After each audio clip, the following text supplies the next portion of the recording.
Our parish mission, if you heard, it's March 16th through the 18th, which the feast day of St. Joseph is March 19th when we have our St. Joseph's altar. So it would only make sense to have the parish mission on St. Joseph. So Father Joseph Ayatona of the Fathers of Mercy will be giving that parish mission, and his patron saint is St. Joseph, and the Fathers of Mercy patron is also St. Joseph. So there's a definite theme there for St. Joseph. So please mark your calendars and plan on being there at that parish mission.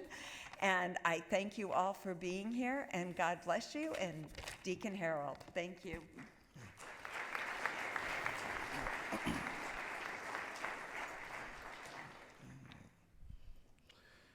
I was born in Barbados in the West Indies to a mom who was a cardiac care unit nurse, and back in those days, Barbados was a British protectorate, and so she trained in England. My father was a very successful singer, songwriter, touring musician, and nightclub owner. Owned two very successful nightclubs in our country. My mother did not like the lifestyle that my father was leading. After having two of us, she thought after having kids, he would change, but he did not. And so she decided to leave Barbados and come to the United States. And I still have the clipping from the newspaper, page 2 of our national newspaper, The Nation. Because of who my father was, we made page 2, and I still have the clipping all sealed up in plastic in my photo album. A picture of me, almost 3 years old, holding my mom's hand. She's holding my little brother in her arms, and standing behind her is my grandmother. And the caption says, "Sivers family leaves for United States." Missing from that photograph and from our lives for a year after that was my father. When he did finally decide to join us, we often wished that he didn't, because we quickly found out that my father loved 3 things in life: womenizing, alcohol, and cigarettes. My father has 15 other children with other women besides the 4 with my mother that we know of. My cousin says there's more. My father was not a man of faith. He was not baptized. He never went to church. The only time I ever heard my father use God's name was as a curse. In fact, I asked once my mom, I said, "Mommy, when's the last time Pop was in church?" She dug through a box and pulled out a picture of their wedding photo. "That's the last time I seen your father in a church." My father also drank.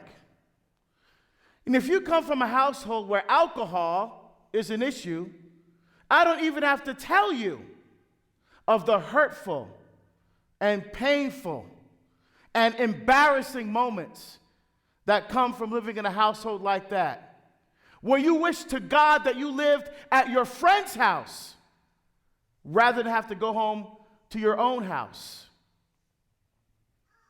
Well, I don't know how my mom put up with it for as long as she did. I think in her mind she wanted to have some kind of semblance of a family. But finally she couldn't take it anymore. And so she got divorced. Now, divorce is not a good thing, but quite frankly, we were relieved. But it definitely had an effect on us, children. When young people ask me today, what is it like to be the child of divorce? I tell them the truth. Now, I don't mean to demonize anybody here who may be divorced. I'm just expressing how I felt. I tell them marriage is a beautiful thing, but it's also the cross. And divorce is when the parents put the cross down and the kids pick it up. And that's not a place you ever want to be in your family. Well, I continued with my life. I went off to college and graduated, worked for a year, then joined the monastery. And that's when things with my father changed. My father never really supported us very much, but I thought, out of respect, I will go to his apartment and tell him what I thought I'd be doing for the rest of my life. So I went to his apartment. I showed him the letter of acceptance. And our conversation went something like this. You're going to do what? You are the first person in our family ever to go to college. You get a scholarship to Notre Dame. And now you're going to waste your life living with a bunch of men? What's wrong with you? What am I supposed to tell my friends? I told him what he could tell his friends. And then I didn't speak to him for 18 years. As far as I was concerned, on that day, he died. I hated that man.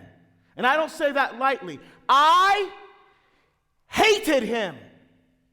I hated him so much that when my kids were little and they started going to school, they went to Grandparents' Day. And they went to my wife, where's our grandfather? And she told them, well, my daddy died when I was 18. Your daddy hasn't even met my dad. Then they came to me. Where's our grandfather? He's dead. And I told my own kids he was dead.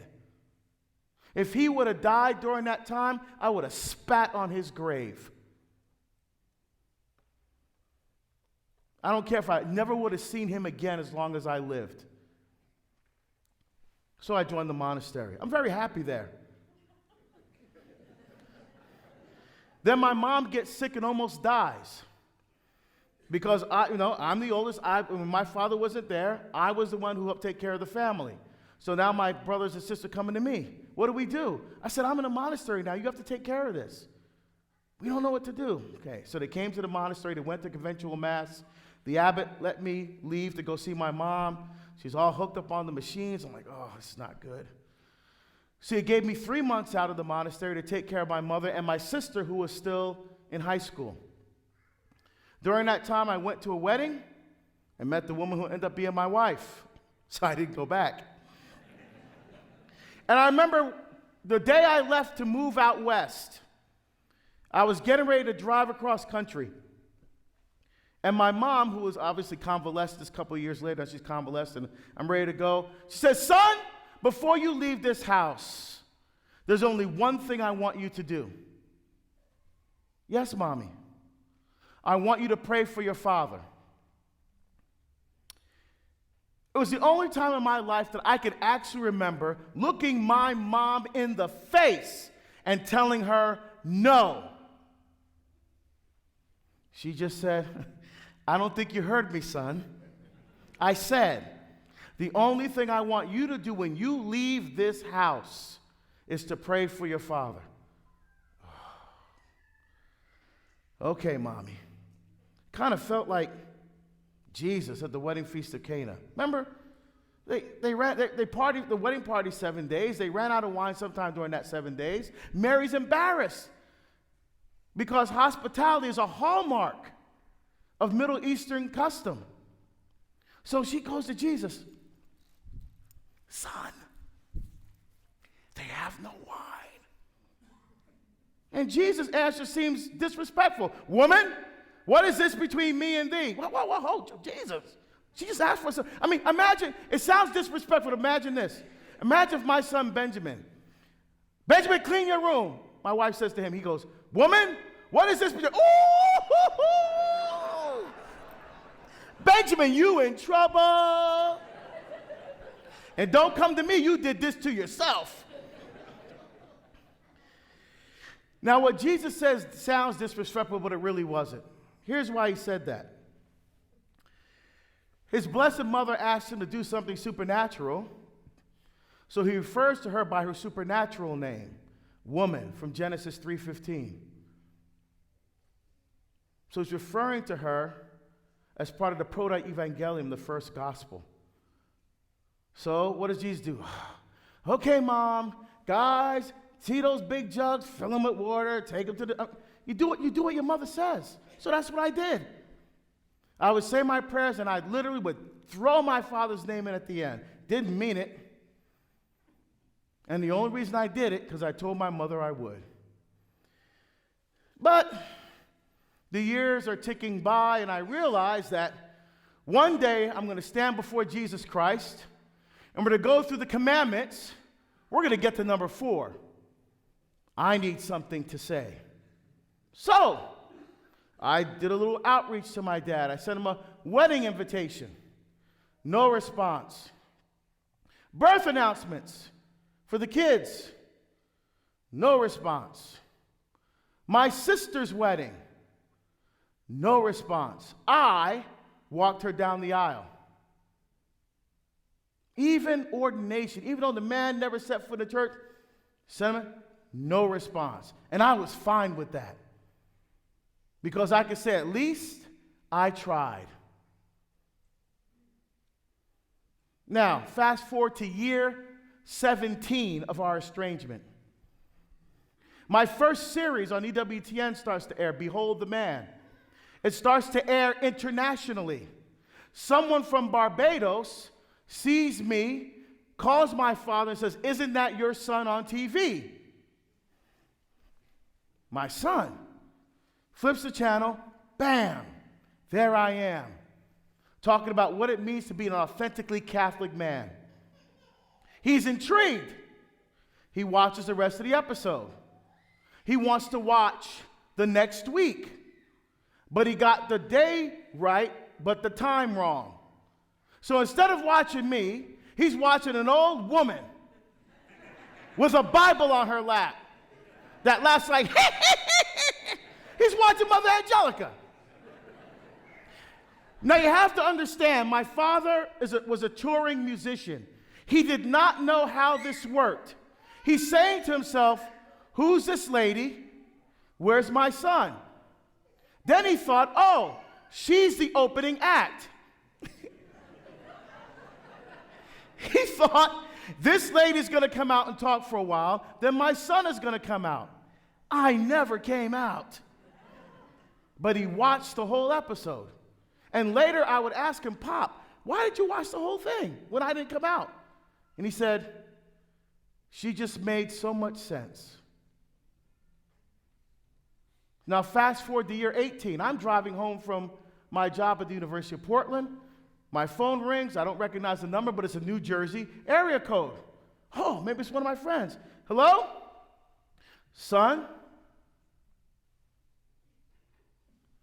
Pop? I almost crashed the car. I pulled over to the side of the road, and I'm like, what is this?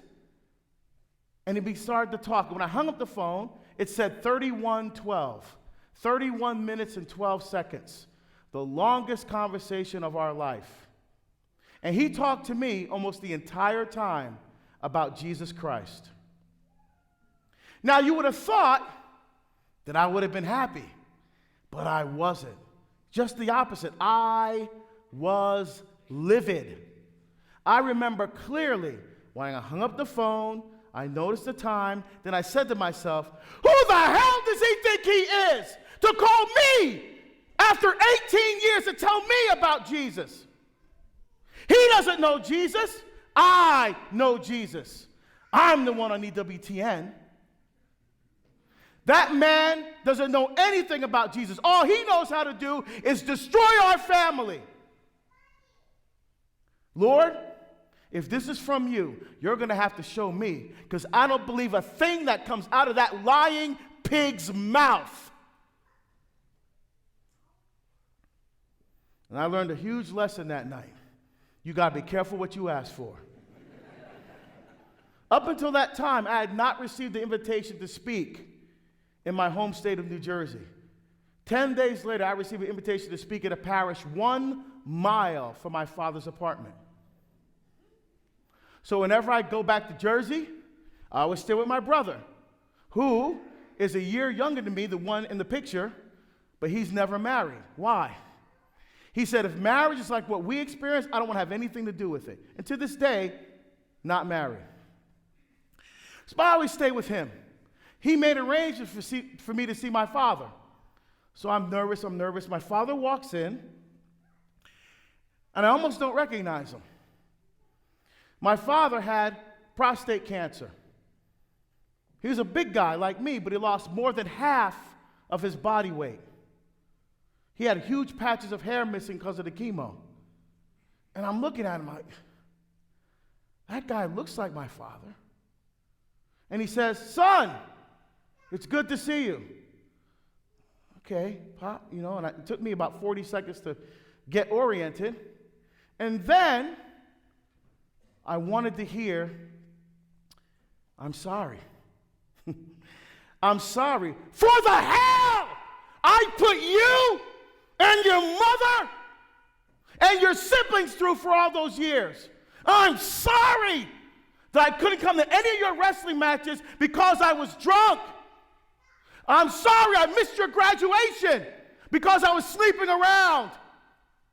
I'm sorry that the one time you asked me to support you when you joined the monastery, I couldn't even do that for you. I'm sorry, I'm sorry, I'm sorry. That's what I wanted to hear. But instead, my father talks about the person he is today. And the Lord taught me a huge lesson that night. The Lord said, look, you know what happened back then, and he knows what happened back then. There's nothing either one of you can do to change that. Deal with the person I have in front of you. So my father says, son, I'm still writing songs. You want to hear one? My father was a Clipsonian, but he specialized in soca. Soca is kind of like the Caribbean version of R&B. Now, his songs were typically about girls and partying. For example, he had a song called Hazel.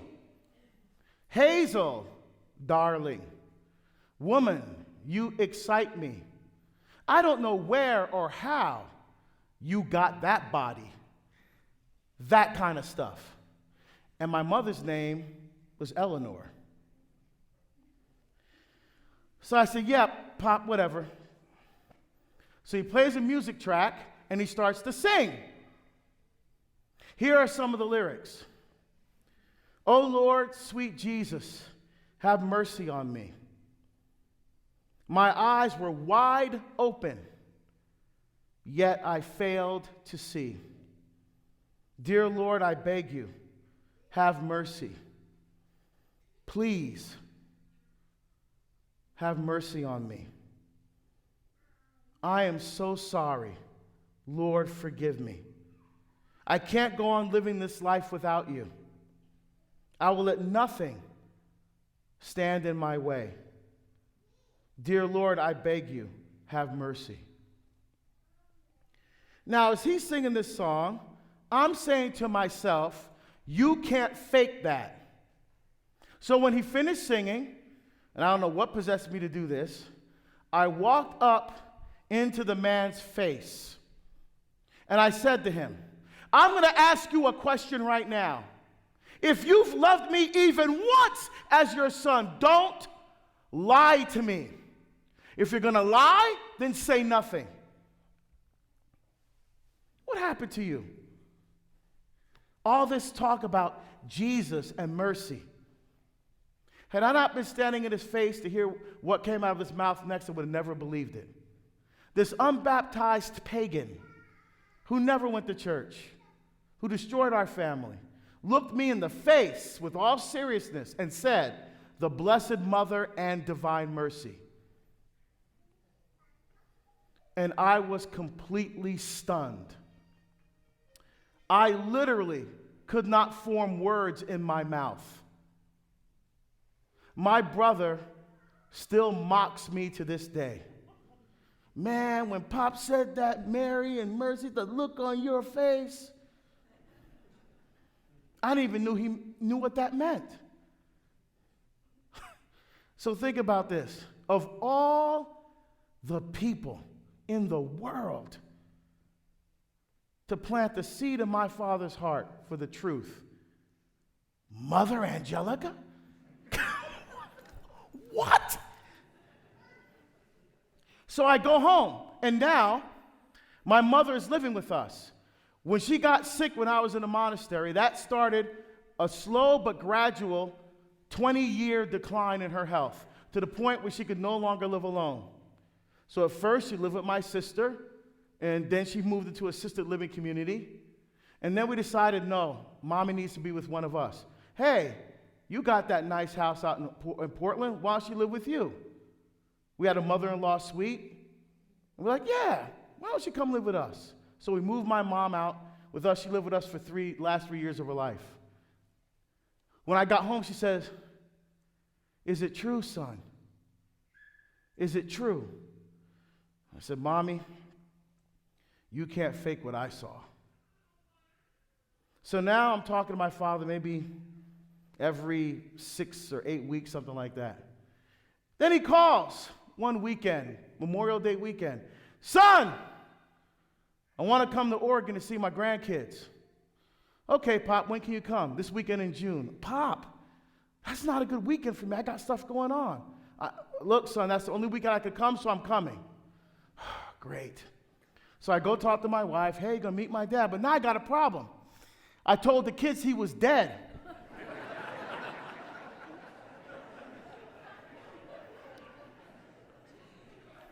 So I did what any intelligent man would do in my situation. I went to my wife and said, how do I get out of this? And without missing a beat, my wife says, Jesus did raise the dead, didn't he? So Claire was probably about, I think she was 10. Wait, 2000. She's about 10 years old. So I gathered the kids. Kids, guess what? A miracle! Oh my goodness, they were so excited to meet their grandfather, the only grandfather they would ever know. They took their school pictures and got the heads blown up really big, and they made a poster. Welcome to Oregon, Grandpa Pop. I picked my father up at the airport. I took him to my house. This is my wife. These are your grandkids. And they're jumping and they're so excited. And they know my father is a musician. And I'm a musician. I played guitar in a jazz band at Notre Dame. I played on a couple of my father's records. My wife played in the Oregon Youth Symphony, the flute, and she still plays at Mass to this day. All my kids are musicians, at least one instrument, and they sing. So so Claire sits down. She wants to show off. She starts playing piano. My father says, oh, we have musicians in the house. He goes over and grabs my Yamaha, my guitar. He puts it on. He starts playing. I'm like, am I in the Twilight Zone right now? Like, it's freaking me out. That was a Thursday night. Friday, I have to fly down to Sacramento to speak at a Catholic business professional luncheon. I now have to leave my wife alone with my father, who she's known for less than 12 hours. I'm nervous. Hon, you gonna be okay? Oh, I got this. Don't worry, we're gonna be fine.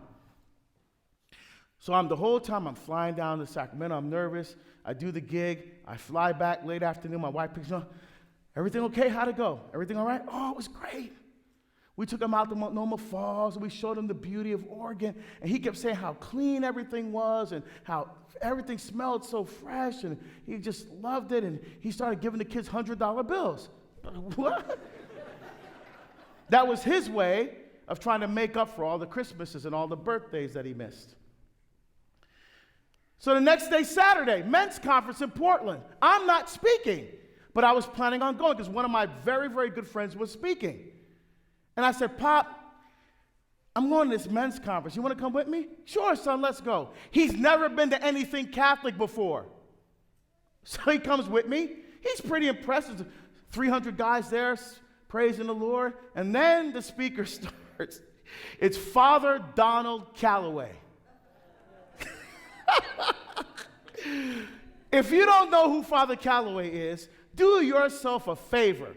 When you get home, Google Father Donald Calloway and watch this man's conversion story. Father Calloway starts to talk about when his second stepfather, who's in the armed services, was assigned to Japan. He's now living in Japan. He's 15 years old. And he joins the Yakuza gang, Japanese mafia, drug running, theft, money laundering, prostitution, you name it, he did it. My father leans across the table. He goes, "That guy's a priest?" "Yeah, Pop." And then Father Calloway said how he got caught. And when he got caught, he was put on a plane by Japanese military police and deported and told never to come back to this country again. My father says, "He's worse than me." I don't know what to tell you, Pop. So then Father Calloway gets to the point in his story where everything changed for him. Who do you have an encounter with? Mary. My dad reaches over and grabs my arm and shakes my arm. "Mary, son! Mary!" I said, I know, Pop." He goes, "I have to meet him." "Yes, Pop. I'll introduce you when he's done." So he's done speaking. I rush up there with my dad. Father Calloway, in fact, we text each other every week. Father Calloway and I are buddies. And so I introduced to my dad. Now, there's a long line of people waiting for him to sign their book, and he's off in the corner talking to my father about the Blessed Virgin Mary. I'm like, what? So we're driving home, and my mom was living with us, but about 10 days before my father arrived, she had a bout of congestive heart failure. So she required more care than we could give her at home. So she went to the hospital first, then to a convalescent facility, which is not far from our house. So as we're driving, I said, "Ooh, Pop, before we go," he's going to take us to dinner. I said, "Before we go to dinner, let me drop you home. Let me go see Mommy before the visiting hours are over. Then I'll come back, we can go out." He goes, "No, let's go see your mother."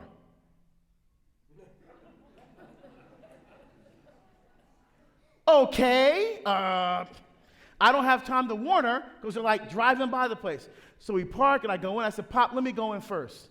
So I went in, I walked around the side of the bed, I sat down, leaned over, kissed my mom. I said, "Mommy."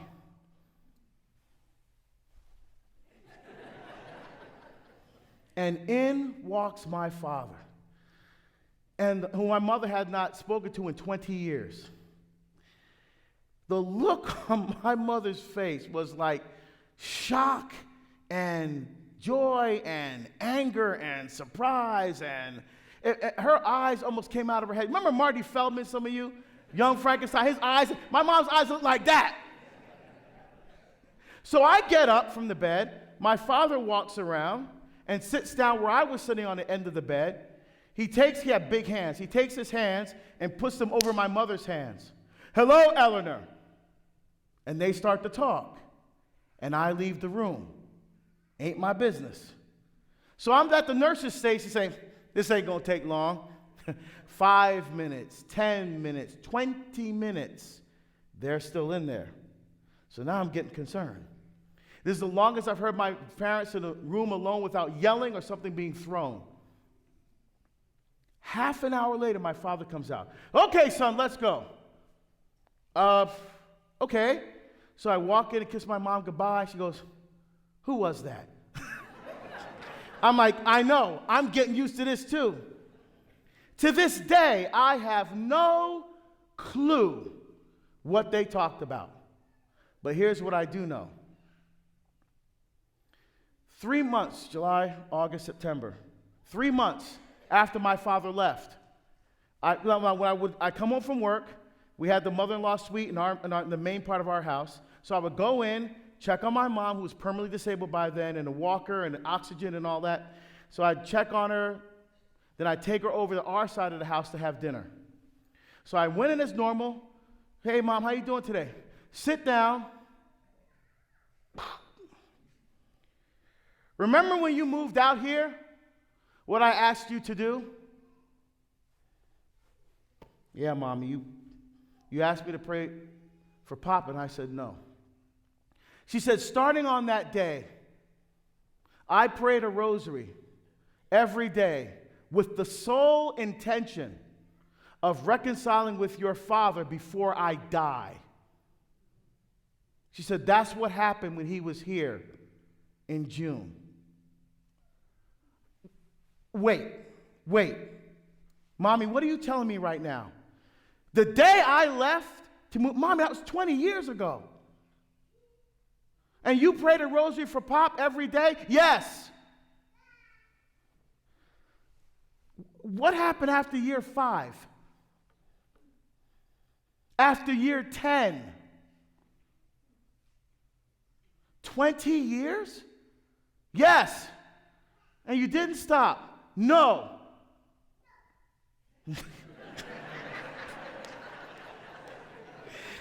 Maybe you were there too. I don't know.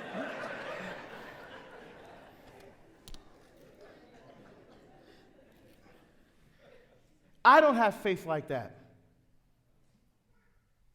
But here's what I do know. A month later, my mom was dead. And she died 4 months to the day that she last saw my father. To the day. And my mom never took her wedding ring off. She died with it on. Because that's how much she trusted in God's providence. So, the next day, it's Sunday, my father's last day in town. It was Sunday, June 19th, 2009, which was Father's Day that year. I always preach in my parish on Father's Day. So here's my father sitting in my mother's seat. First time in my life I'm ever seeing my father in a church. June 19th, 2009, Immaculate Heart Catholic Church in Portland. I read the gospel, and I have my homily ready, and I just look at my dad. I literally tear the homily up in the ambo. And I just said, this is the first time I'm ever seeing my father in church. Everybody's like, that was an interesting way to start. And I said again, this is the first time I'm ever seeing my father in church. And I talked about that interaction that we had with the Divine Mercy of Mary. What people were crying. Some people just started like, oh, gee, he's crying out. My father started crying. It was crazy. The next day, I take my father back to the airport. He was staying in my mother's room. My father had always been not one for alarm clocks.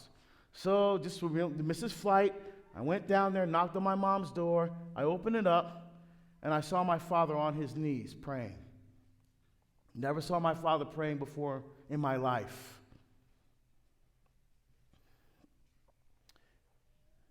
Now, before I continue, it's probably true to say that almost every single person sitting in this church tonight, in some way, has been hurt deeply and seriously by someone you loved or someone you trusted.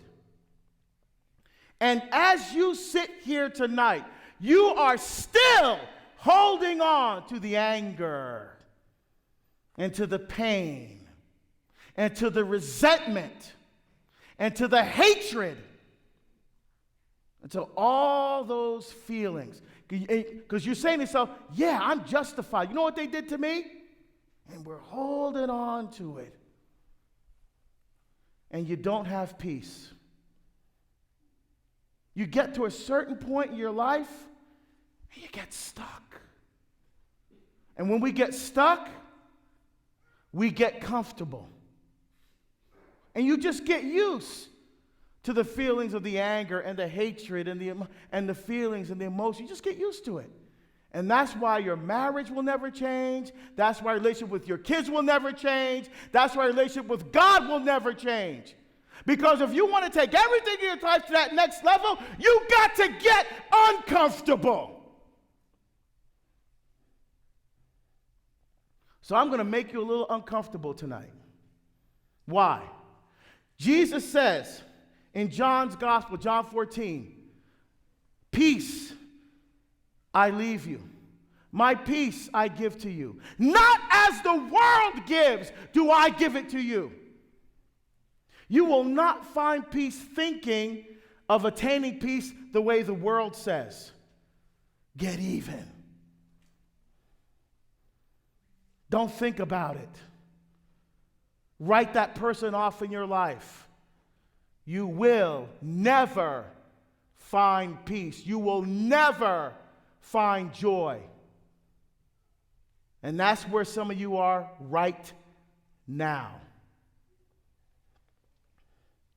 Some of you were probably beat by your husband who was drunk, or maybe just because he felt like it. You were an easy target. Maybe you had a spouse cheat on you.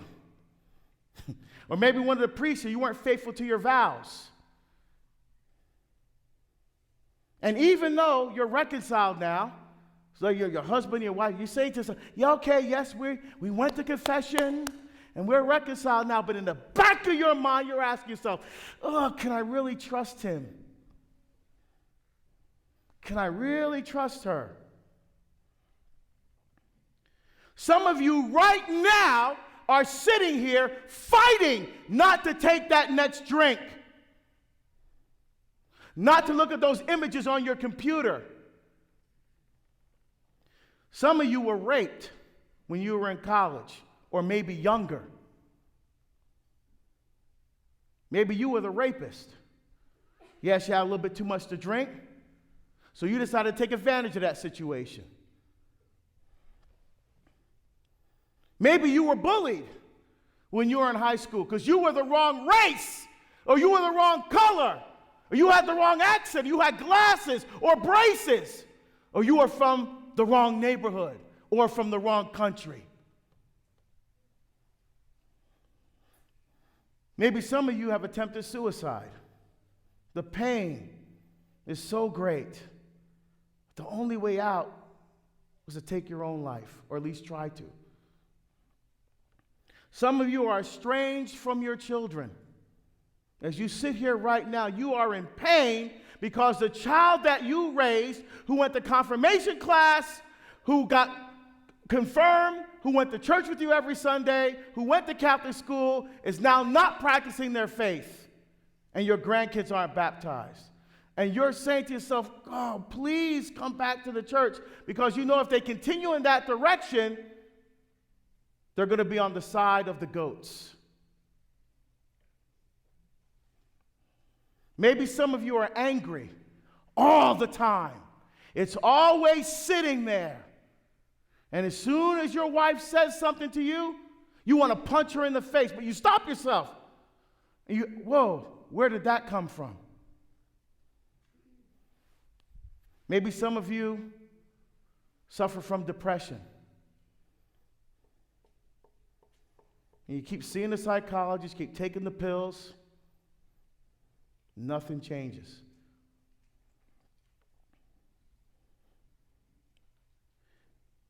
I'm going to give you 4 steps to get past the pain and the hurt, to find true peace and healing. But I'm going to tell you right now, these 4 steps are not easy. Why? Because they're those steps that he took. And those steps were not easy.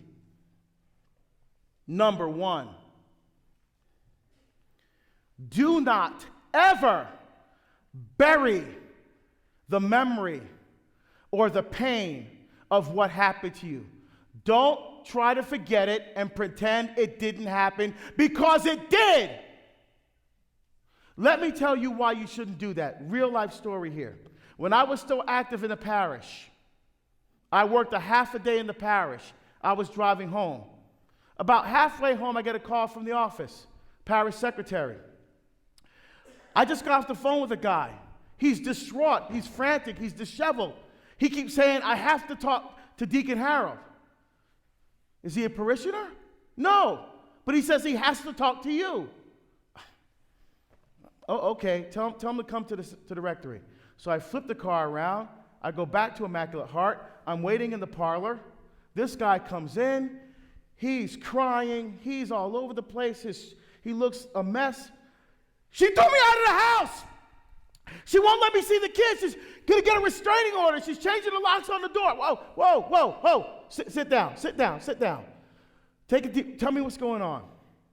So he tells me. Him and his wife were married for 10 years. His wife is a highly respected and successful attorney in Portland. He, because of her job, he stays home with the kids for years. So their routine, he would clean the house, make dinner, and then before the wife got home, he'd have the play mat out. He'd have the kids playing with the kids.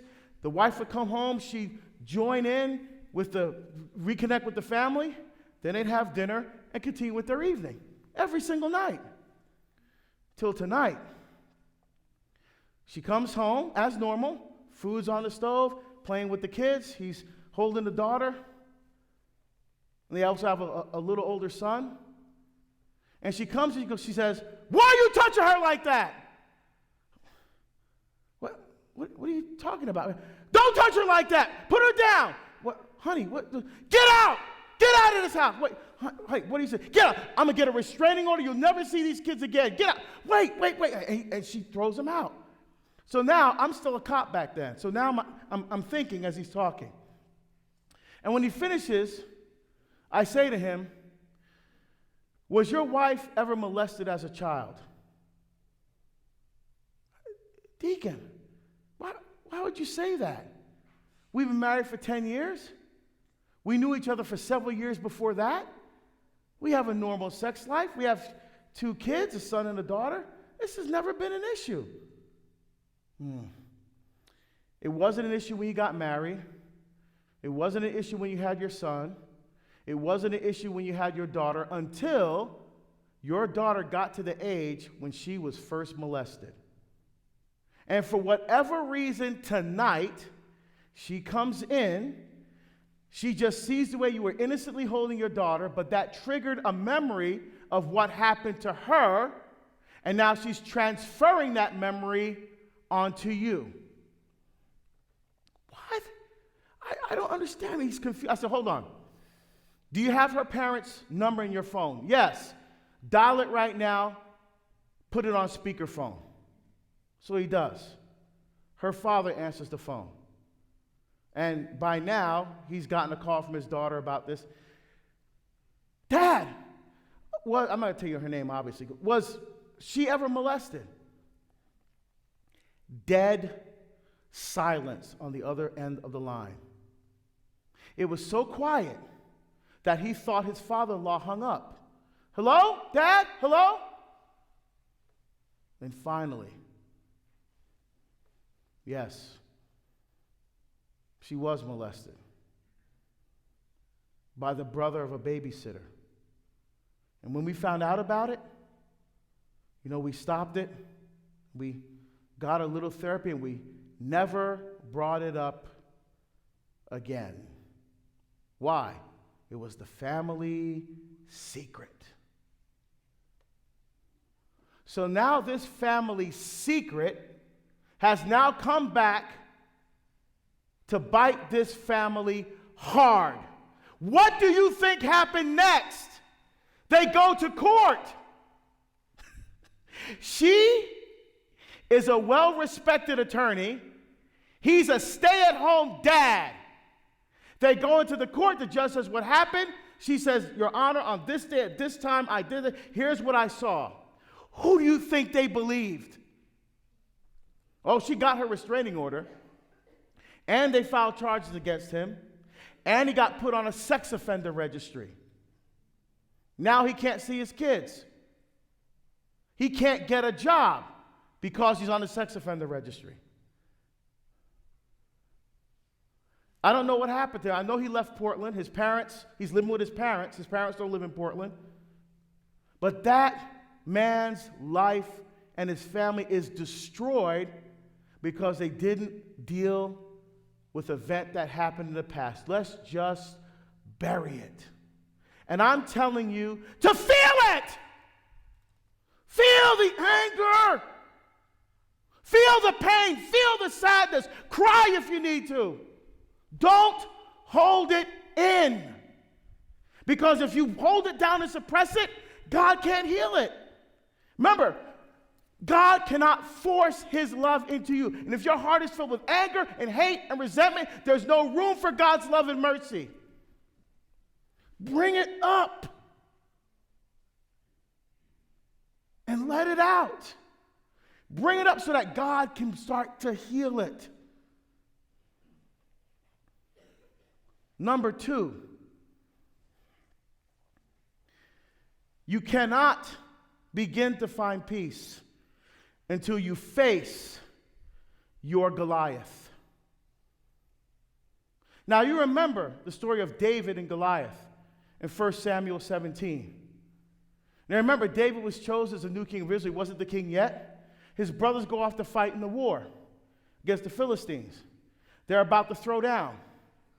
Goliath comes out and says, look, instead of all this bloodshed, I'll represent the Philistines. You send somebody to fight to represent Israel. If we win, you're our slaves. If you win, we're your slaves. He began to mock and ridicule the armies of God. Now, what was the response of Saul and all the armies of Israel to Goliath?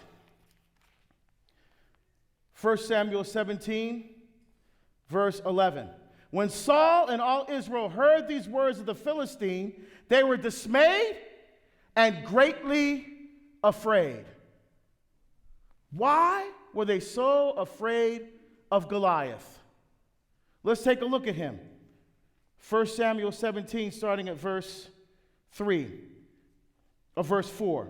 And there came from a camp of the Philistines a champion named Goliath the Goth, whose height was 6 cubits and a span. A cubit is 18 inches. A span is half a cubit, or 9 inches. Do the math. He's 9 feet, 9 inches tall. Big dude. He had a helmet of bronze on his head. He was armed with a coat of mail, and the weight of the coat was 5,000 shekels of bronze. He had greaves upon his legs, a javelin slung between his shoulder.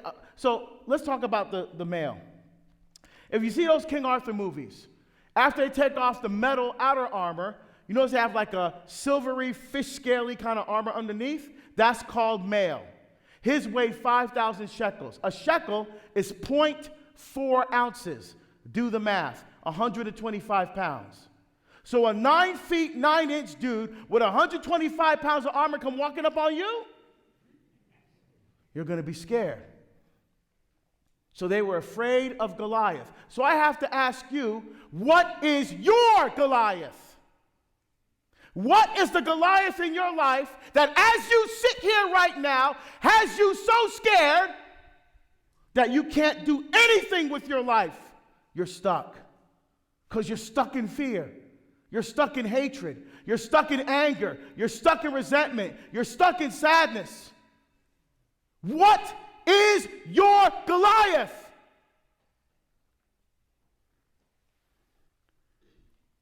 Then David shows up. Why was he even there? He's just a kid. His father wants intel. Bring food to your brother so I can find out what's going on. David shows up and hears Goliath mocking the armies of God. And what day did David show up on? Day 40.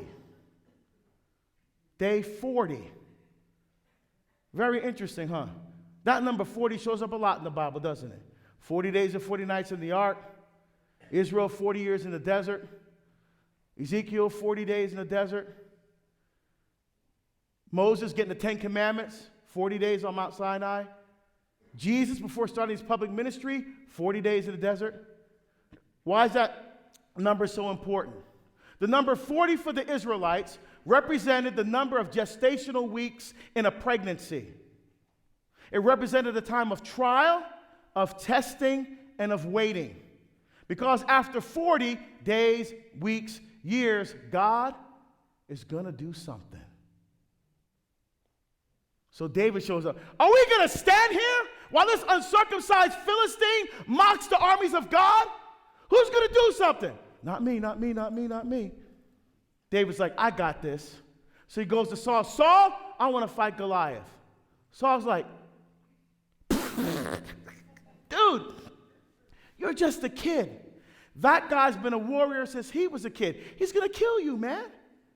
David's like, I ain't got no time for that. Let me tell you something right now. Yeah, I'm just a kid. I'm out there with the sheep. But I tell you this, when the lion or the bear came and took that sheep, I left the other sheep behind and went after the one. That sound familiar? Didn't Jesus talk about leaving the 99 behind and going after the one? That's why one of Jesus' titles is Son of David. And David said, when I caught that bear, I caught that lion, I took the sheep out of its mouth, And if they turn on me, I killed that bear. I smote that lion. I'll do the same thing to this Philistine. Saul's like, your funeral. Then David makes his only mistake. He tries to put on Saul's armor. Now, who does he sound like to you? He put a helmet of bronze on his head. He clothed himself with a coat of mail. David girded a sword over his armor. Who does he look like to you? Goliath! He looks like Goliath. But what's the problem? David says, I cannot go out with these. I'm not used to it. So he took them off. Because David realized you cannot defeat the Goliath in your life with the weapons of man. So what does he do instead? He gets his staff in his hand. He has a shepherd's bag or wallet. He goes to the brook and gets 5 smooth stones. And he has a sling. And he moves toward the Philistine. So he goes to a shepherd's bag or wallet, and he pulls out a sling and 5 smooth stones. A sling and 5 smooth stones. Now, if you understand biblical typology, I believe David fought Goliath with a type of rosary. The sling and the 5 Our Father beads, the 5 wounds of Christ, or each of the 5 joyful, sorrowful, luminous, and glorious mysteries of the rosary. David understood you can only defeat the Goliath in your life with the weapons of God. And the church has an arsenal. Pick one. Now, some people don't like the rosary being referred to as a weapon. Although St. Louis de Montfort called it a weapon. Jose Maria Escriba called it a weapon.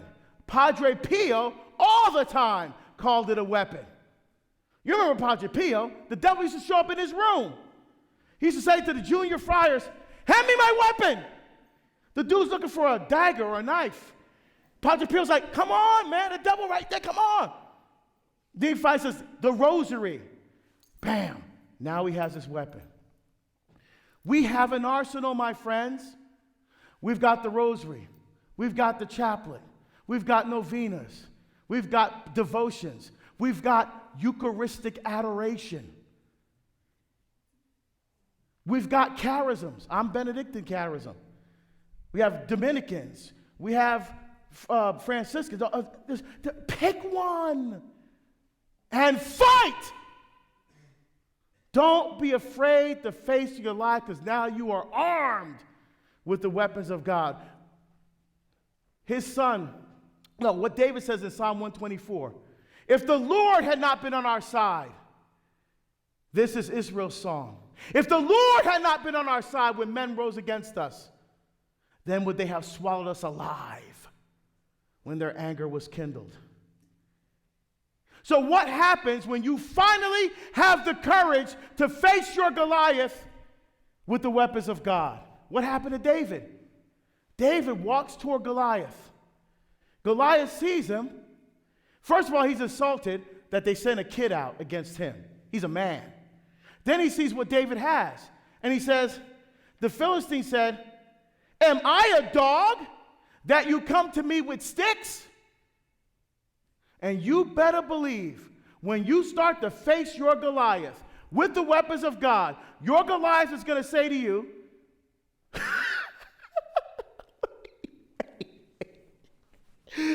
wait a second. You think that you can beat me with your rosary beads? Or with your chaplets of divine mercy? Or with your Eucharistic adoration? I'm Goliath! I'm the rapist! I'm alcohol! I'm porn! I'm the guy who molested you! I'm the father who beat you! I'm the husband who hated you! I'm Goliath! What does David say to him? Ooh, I love this kid. David says to him, you come to me with sword and spear and javelin with the weapons of man, but I come to you in the name of the Lord of hosts, Sabaoth. in Hebrew, which means armies. I come to you in the name of the Lord of hosts, of the God of the armies of Israel, whom you have defied.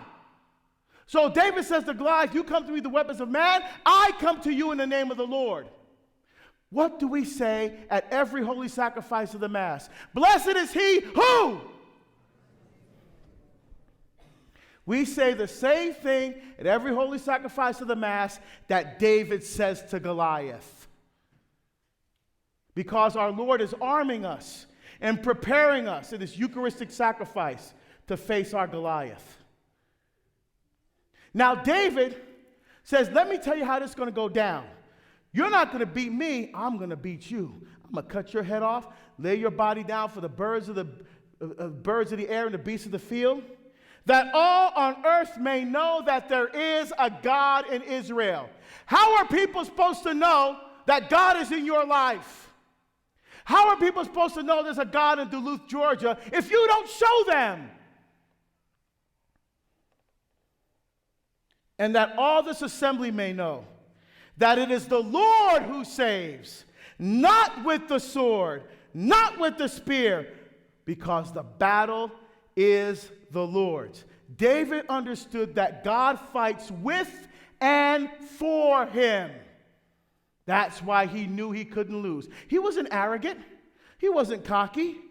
He was confident in the power of God's grace in his life. So he was not scared of Goliath. And you better believe when you cooperate with God's grace and you pick up your weapon to fight against the Goliath in your life, he will turn and run from you. Third, general confession. Now, I do not mean general absolution. Let me explain the difference. When you have a penance service, let's say, for Advent, or for that's when they bring in a bunch of other priests, and they have a penance service, and all the priests hear individual confessions.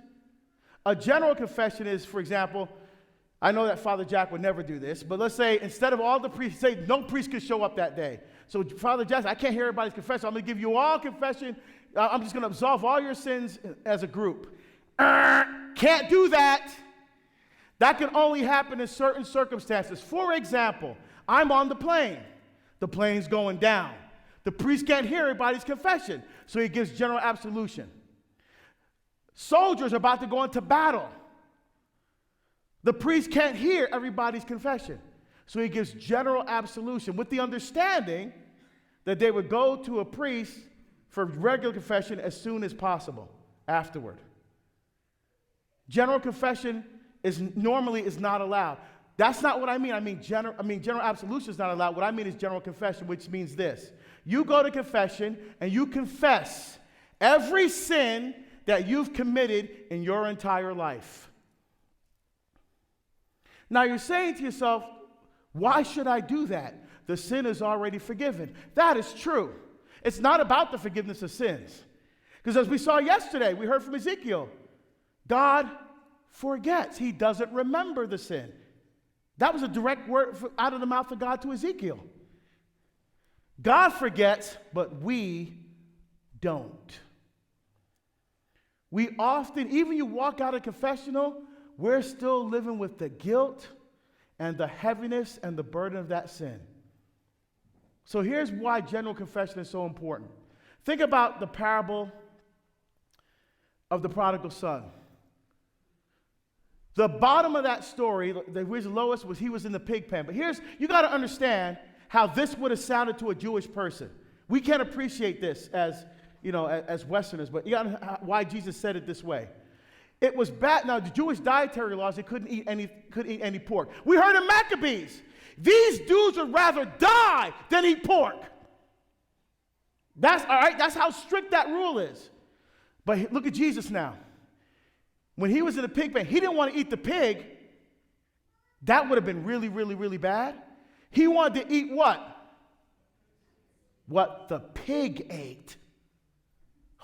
Eating the pig was bad enough. These guys died for it. But Jesus takes it another level. He wanted to eat what the pig ate. What do pigs eat? Garbage. A Jewish person hearing that would have went, oh my goodness, you can't get lower than that. Eating the pig is bad enough, but the pig, they probably would have thrown up. That's how, you got to understand. So everybody's thinking, you cannot get lower than that. That's where some of us are right now.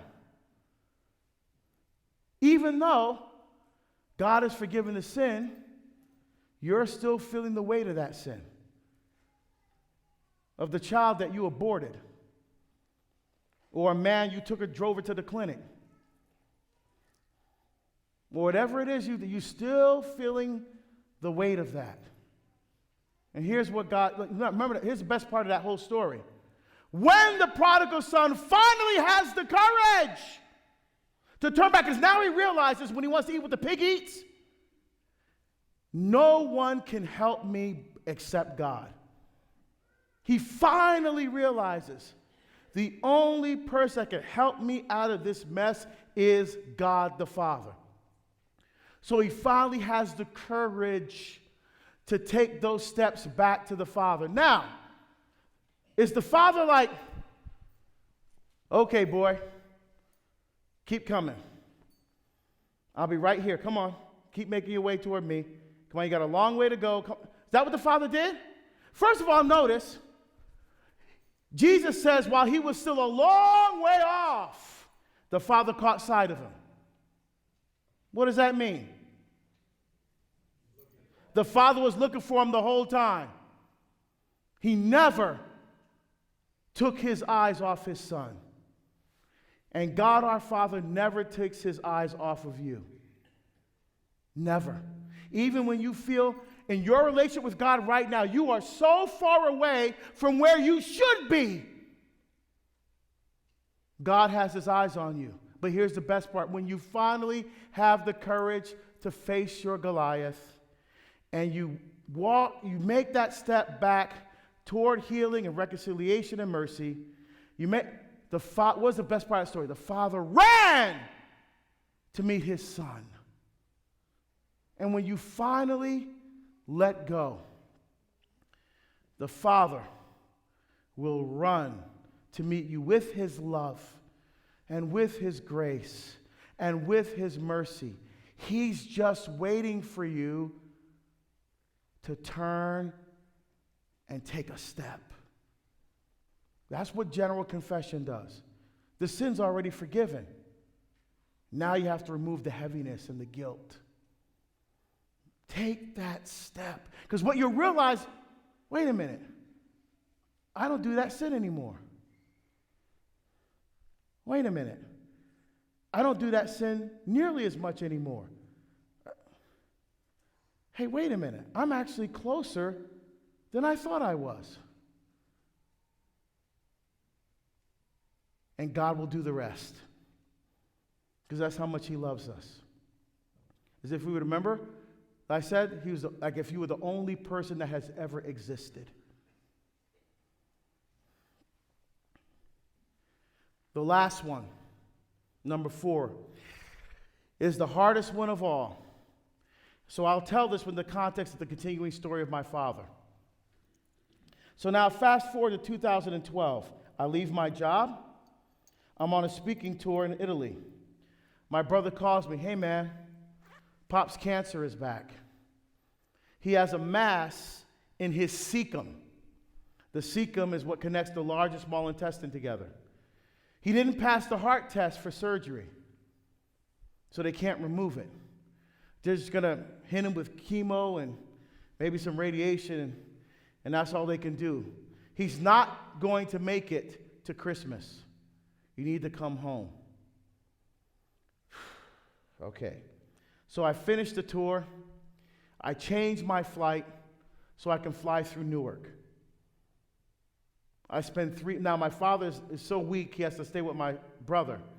So I stayed with them, both of them, for 3 days. On day 2, my father is sitting on the couch, and the Holy Spirit called me to walk over to my father, to kneel down in front of him, and to ask him to forgive me for hating him for 18 years. for telling his grandchildren that he was dead. Now you're saying to yourself, why did you do that? You didn't do anything wrong. It was his fault. That's fighting with the weapons of man. That's thinking as the world thinks. Take a look at that beautiful Divine Mercy image hanging in the back of your church here. Notice the rays coming out of the heart of Jesus. They're only going in one direction, out.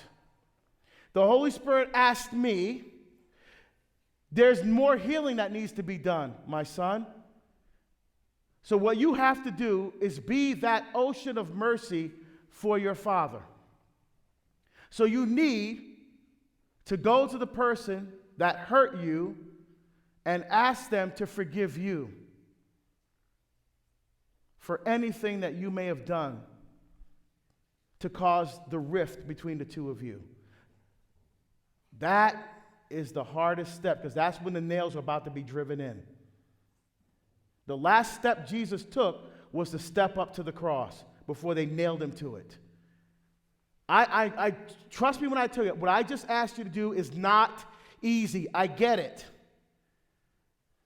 But I'm telling you, unless you live that image and become a vehicle of mercy to the person that hurt you, you'll only get to a certain level of healing. So I did that. And it was hard, but I did it. And my father welled up and he said, I do forgive you, son. And then the wellspring of mercy opened wide, because let me tell you what happened next. I'm leaving the next day to go home. I'm thinking it's the last time I'll ever see my father alive. My father's sitting at the edge of the bed.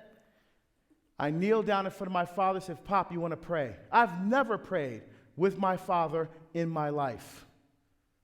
He said, yes, son. So I prayed with my father for the first time ever, October 2012. And after the prayer, I said 4 words I never thought I would ever come out of my mouth. I said, I love you, Pop. And I actually meant it. He said, I love you too, son. I always have, and I always will. So I get home. I go to my parish. Father Nicholas says, how was your trip? Oh, it was fine, Father. I told him about my dad. Father Nicholas just steps back. He says, Mary's from Tanzania. Don't worry. Mary will take care of it. Okay. Don't know what you mean, Father, but if Mary's going to take care of it, I believe you. So he ordered the Legion of Mary in our parish to start praying rosaries for my dad. And you know who makes up most of the Legion of Mary? Filipinos. When Filipinos start praying, look out.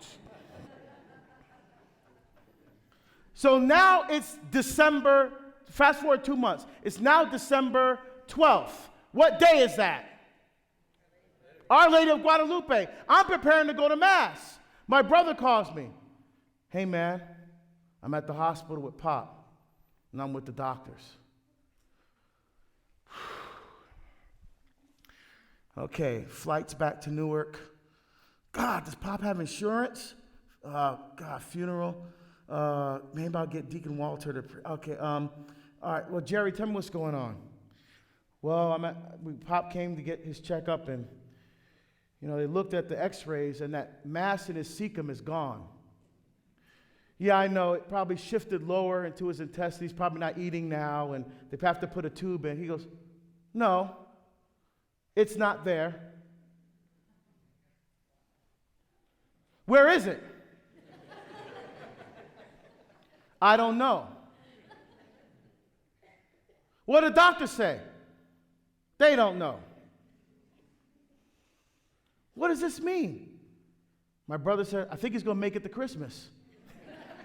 And my father lived 4 more years. During those 4 years, my father would say things to me like, God is real, son. God is real. Yeah, I know, Pop. Son, I wish I knew back then what I know now. Yeah, me too, Pop. Now, why did I tell you to do those 4 things? Think about it like this.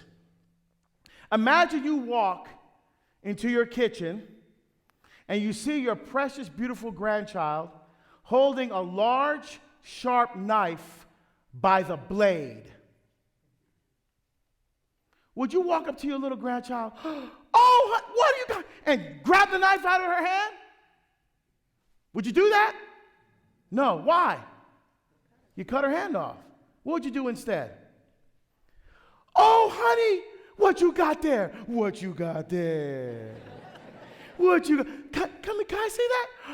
Look at that. Wow. Honey, come here. Can I see?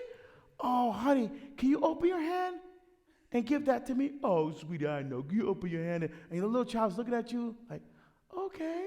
She opens her hand, and you just reach in. Oh, thank you, sweetheart. Oh, thank you. And you slowly take the knife. That's what you would do. And that's what God wants to do for you right now. Not tomorrow. Not next week. Now. Because you're sitting here, his precious, beautiful children, with that knife that you've been squeezing in your hand for years. And tonight, God is saying to you, come here. What you got there? Let me see that. Look at that. That's the abortion.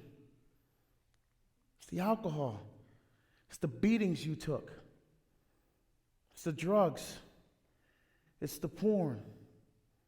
It's the anger. Can you open your hand and give that to me? It's okay. It's okay. Just open your hand, and God wants to finally reach into your heart, reach into the depths of your being, and to take that knife from you. Let him. I'll tell you something right now. I remember everything that happened in my house growing up. And I'll tell you this, because of those 4 steps that I just told you, know what I've learned? That my past helped shape me into the person I am today, but my past does not determine my future.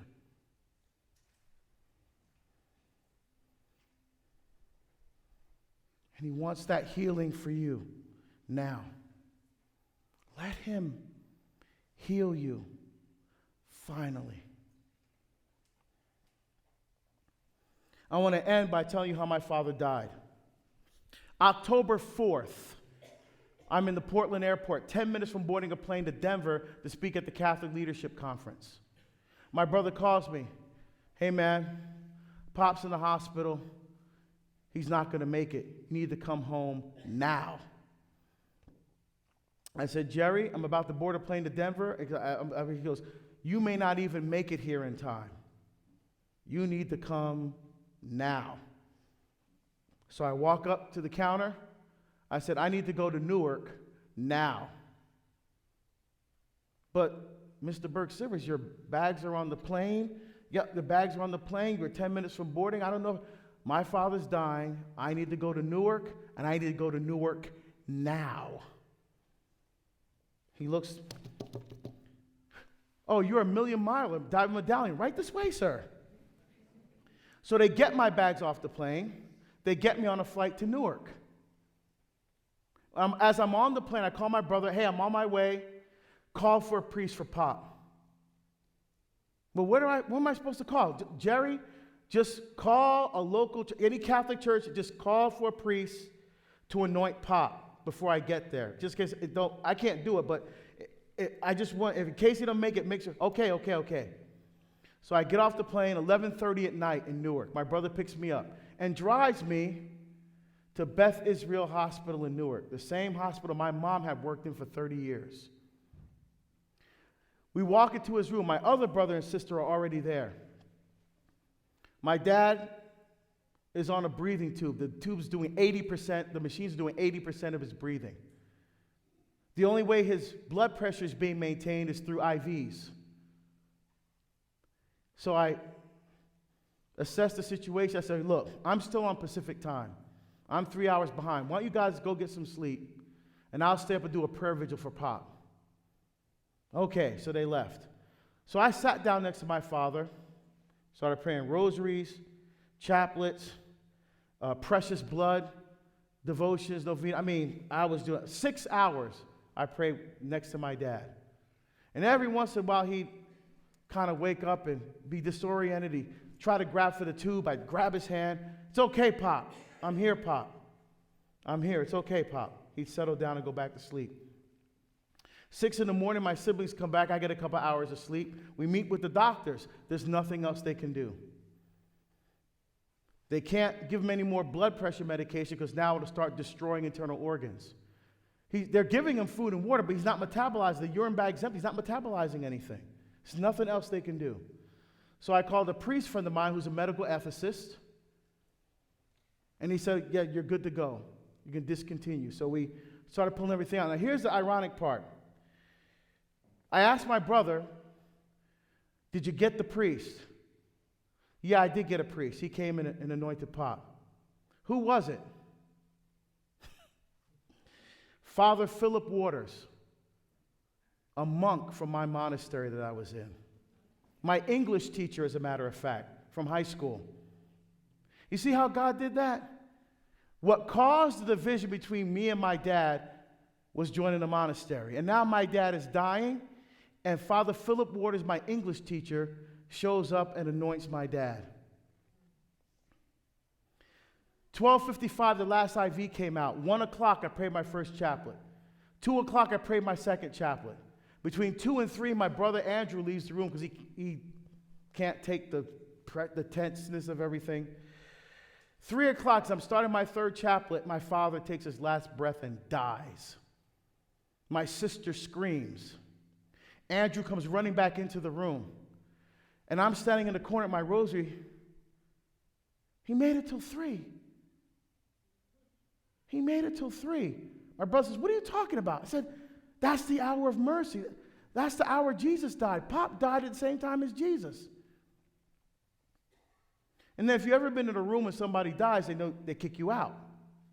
So they kicked us out. We're group hugging each other in the hallway. And I remember saying to my siblings, I hope that Mommy and Pop find the joy and the peace in heaven that they couldn't find together on earth. And then we went and signed some papers, and we went to the funeral home. And on the way to the funeral home, I remembered, I did every prayer except the breviary. I haven't prayed yet today. So I got my brother was dry, I got my breviary out. It's October 5th. Whose feast day is that? St. Faustina. So I'm like, wait a minute. My father dies at exactly 3 o'clock, the hour of mercy, on the feast day of the Divine Mercy Saint. I knew right then he gonna make it to heaven. Now, he gonna be in purgatory for a long time, but he gonna make it. He's gonna make it.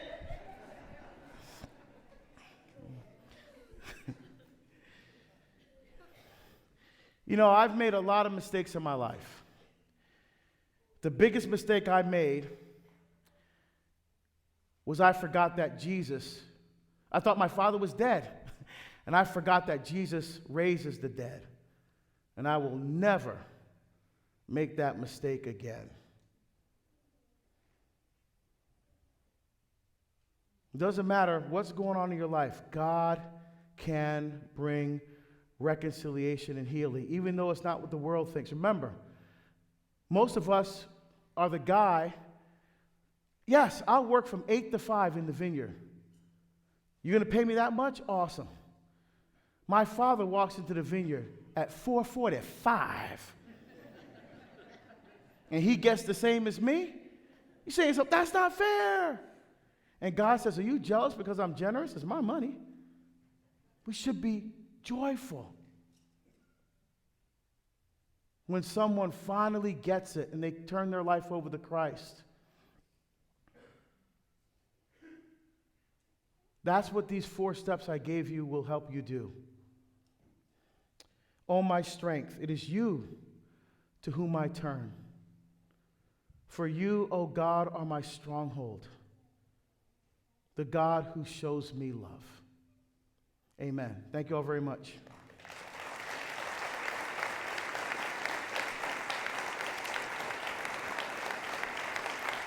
Okay, thank you.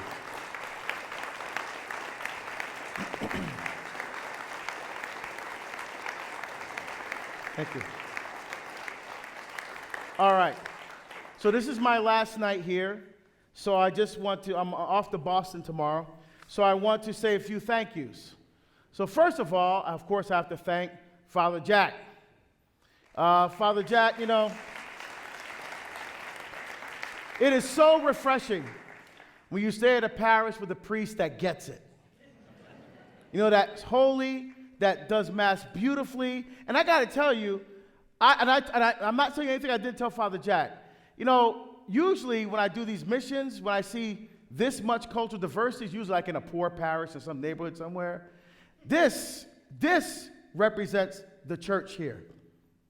You got people of all races, colors, languages, nationalities, all here together. Like the United Nations up in here. This is awesome. This is the church. This is what the church should look like. What you guys got going on here at St. Monica. So under the direction of your father, the father of this family, you guys are strong and healthy. Thanks be to God. So thank you, Father Jack.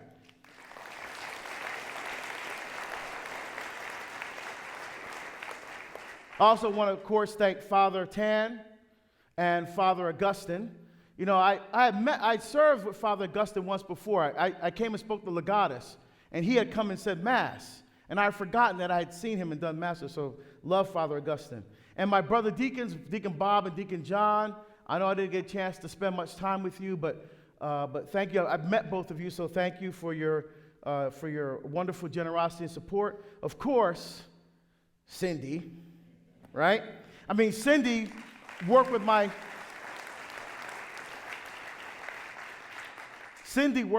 management team to get me here, so thank you, Cindy. And Claudio, I went down to the deli today, and he gave me the biggest sandwich I've ever seen in my life, man. I couldn't even eat it. Couldn't even eat all of it. So thank you for your incredible hospitality. I want to thank all the people who made food and brought food over. I think the priest's going to be eating for a while, even after I leave. So thank you for your wonderful generosity. You know, often like, oh, let's go out. You know, so I go out to eat a lot. It's always nice to get home-cooked meals when you're not home, so it kind of feels like you're home. So I really appreciated everyone who brought food over to the rectory while I was here. I want to thank you for the folks who have been working at my table back there. You guys are awesome. And I just want to, people often, how do I keep up with you? How do I keep it tight? The best way to do it, you know, is through my app. Now, why do I have an app? I was in the Philippines. I've been to the Philippines 4 times. One of my trips to the Philippines, I spoke at a conference for young business professionals about how to keep their faith alive in the midst of their busy professional lives. And one of the guys came up to me. He was an app developer. He says, Deacon, we want to help you. I'm like, awesome. He goes, what can you do? We'll make you an app.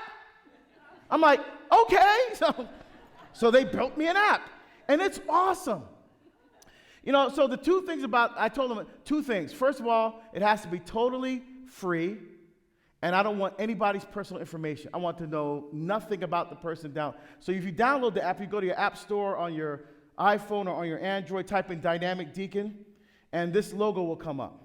It's a black and white silhouette logo. That's the brand logo, the Dynamic Deacon brand. My daughter, Claire, actually designed this. Yeah, Claire. So what's cool about this, besides my schedule and all that stuff, if you go to more, it has a Bible. In fact, it has 2 Bibles on it. So if I say, open your Bible, you're like, I can't because we're Catholic. No, I got you covered. Got 2 Bibles on here for you. Also, it has prayer requests. I go to adoration every single week without fail. If you send me your prayer request, I will pray for your specific intention during my adoration time that week. So I do it from Thursday because usually my adoration day is Thursday. So I do it from Thursday to Thursday. So any requests I get that week, I pray for your specific intention that you've listed in that prayer request during my adoration time. I also have all my social media and my YouTube. I have over 350 YouTube videos. So that's on here. There's a voice recorder. You can record the talk. It has notes. You can take notes during the talk, for your own private personal use. So that's all available here. In fact, the next speaker that comes, you could use this app to take notes and stuff for that other speaker. It's not just for me. So you've got a tool here that you can use to be more engaged during the mission. Of course, if this is the last day, because we're packing whatever's left over of the products. So if you want to get any CDs, in fact, this talk is available on CD. The talk I just gave tonight is available back there. Of course, it's also available on the USB with all the talks, but it's also available as a CD back there as well. And finally, I want to thank all of you, because it's not really a parish mission if the parish don't show up. So I want to thank you for taking time for this pre-Lenten mission. Parish missions are times, they're kind of like stop signs on the road of life. It's kind of take a pause on the road of life for a couple of days. Kind of take a look at where did I come from and where am I going? So I want to thank you for stopping for 3 days to take your time, because I know how busy people's lives are, to come to the parish mission. And I pray that something that I've said during these past 3 days, again, God's the musician, I'm just the instrument. And I hope that God speaking through this instrument maybe has inspired you to go deeper in your faith, to find mercy and healing, to really unleash the power of God's love in your life as we head into this season when we anticipate the coming of our Lord and Savior Jesus Christ into the world. So I want to thank you from the bottom of my heart for making me feel so at home and so welcome here at St. Monica's. And I'm speaking at the Eucharistic Congress next year, so I will be there. I spoke there once before, and I had a great time. Were you there? Oh, awesome. I'll be back. So I guess next year is the 25th is some big anniversary? So they're bringing in a bunch of speakers from the past that they had or something like that. I don't even know who else is going to be there, but it's going to be a lot. Awesome. Look forward to seeing some of you there again. And please, finally, please keep me in your prayers. I need prayers. I've got all kinds of people praying for me. I got monks, I got nuns, I got consecrated virgins. I got everybody praying for me up here. So please keep me, and I promise that I will keep you in my prayers as well. Thank you.